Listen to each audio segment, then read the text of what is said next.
When you hear the term child soldier, what comes to mind? For many of us, it's a distant image from a war-torn country. Far away. But what if I told you this crisis is happening right here in the United States? The truth is, the line between a child in a gang and a child soldier is dangerously thin, and in cities like Chicago, it's practically invisible. Let's look at the internationally accepted definition of a child soldier. It's any person under 18 who is part of any kind of armed force or armed group. This doesn't just mean combatants. It includes cooks, porters, messengers, and anyone else associated with the group. These children are used because they are easily manipulated, fiercely loyal, and seen as disposable. Sound familiar?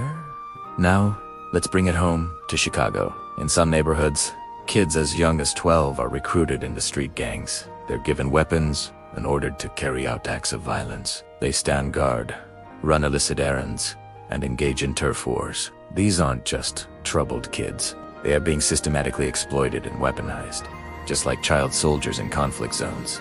They are often coerced through threats against their families, promises of protection, or the lure of belonging and status. It's a brutal cycle of survival. The psychological damage is devastating and identical. Children, in both scenarios, suffer from extreme trauma, PTSD, anxiety, and depression. They witness and are forced to participate in horrific violence. This constant exposure to danger rewires their developing brains, leaving deep emotional scars that can last a lifetime. In Chicago, the mental health crisis among youth in these areas is staggering. Resources are scarce, and the stigma around seeking help is immense. Many turn to self-medication, perpetuating the cycle of violence and despair. Why don't we call them child soldiers? Perhaps because it would force us to confront an uncomfortable reality about our own country. It's easier to label them as gang members or young offenders, which shifts the blame onto the child rather than the systemic failures that created the situation. But the dynamics are the same: exploitation, coercion, and the theft of childhood.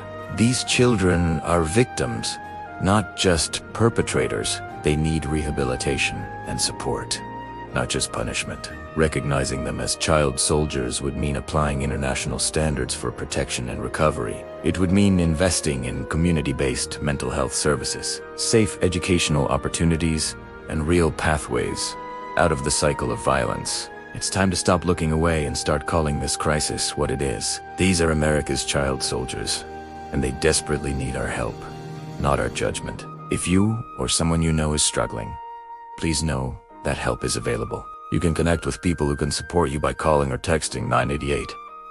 Anytime in the US and Canada. In the UK, you can call 111.